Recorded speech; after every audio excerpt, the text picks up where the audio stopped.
ഒരു ബിസിനസ്മാൻ ഒരു കസ്റ്റമർക്ക് ഒരു സപ്ലൈ ചെയ്തതിന് ശേഷം ആ സപ്ലൈക്ക് എഗെയിൻസ്റ്റ് എമൗണ്ട് റിക്കവറബിൾ അല്ലാണ്ടാവുന്ന സിറ്റുവേഷനിലാണ് ഇത് ബാഡ് ഡെപ്റ്റ് എന്ന് പറയുന്നത്. ഈ കസ്റ്റമർ ഫെയിലർ ആവുന്നു അല്ലെങ്കിൽ അവരുടെ ബിസിനസ് ഫെയിലർ ആവുന്നതുകൊണ്ടായിരിക്കാം ബാഡ് ഡെപ്റ്റ്. അതല്ലെങ്കിൽ അവർക്ക് ക്യാഷ് ഫ്ലോ പ്രശ്നങ്ങൾ, അങ്ങനത്തെ അവിടെ ടെമ്പററി പ്രശ്നങ്ങളും ഉണ്ടാവാം, പെർമനൻറ്റ് പ്രശ്നങ്ങളും ഉണ്ടാവാം. ഏത് രീതിയിലായാലും അവിടെ ഒരു ബാഡ് ഡെപ്റ്റ് വന്നിട്ടുണ്ടെങ്കിൽ അത് നമ്മുടെ ബിസിനസ്സിനെയാണ് അഫക്റ്റ് ചെയ്യുന്നത്. എപ്പോഴും നമ്മൾ ബാഡ് ഡെപ്റ്റ് വരാണ്ടിരിക്കാൻ വേണ്ടി നമ്മുടെ ബിസിനസ്സിൽ ഒരു ക്രെഡിറ്റ് പോളിസി ഉണ്ടായിരിക്കണം.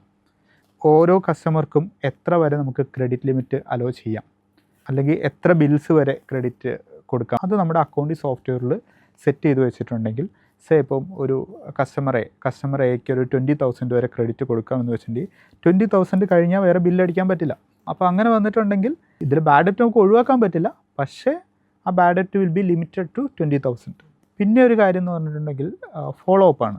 ഇന്നൊരു ഗുഡ്സ് സപ്ലൈ ചെയ്തിട്ട് 1 വർഷം കഴിഞ്ഞ് അതിൻ്റെ പേയ്മെൻറ്റ് ചോദിച്ചിട്ടുണ്ടെങ്കിൽ നമുക്കത് കിട്ടാനായിട്ട് പാടാണ്. പക്ഷേ ഇന്ന് നമ്മൾ സപ്ലൈ ചെയ്തിട്ട് ഒരു നോർമൽ ക്രെഡിറ്റ് പീരീഡ് ഒരു 30 ഡേയ്സ് ഉണ്ടെങ്കിൽ 30 ഡേയ്സിനുള്ളിൽ നമ്മൾ ഫോളോ അപ്പ് ചെയ്തിട്ടുണ്ടെങ്കിൽ അത് കിട്ടാനുള്ള ചാൻസ് കൂടുതലാണ്. സപ്ലൈ കഴിഞ്ഞിട്ടുണ്ടെങ്കിൽ ഇമ്മീഡിയറ്റ് ബില്ല് റേസ് ചെയ്യുക. Even respective service or goods ആണെങ്കിൽ അപ്പോൾ തന്നെ ബില്ല് പോകും. അത് കണ്ടിന്യൂസ്ലി ഫോളോ അപ്പ് പോവുക. ഒരു ബില്ല് പെൻഡിങ് ഉണ്ടെങ്കിൽ ആ ബില്ല് ക്ലിയർ ചെയ്തതിന് ശേഷം മാത്രം അടുത്ത സപ്ലൈ കൊടുക്കുക.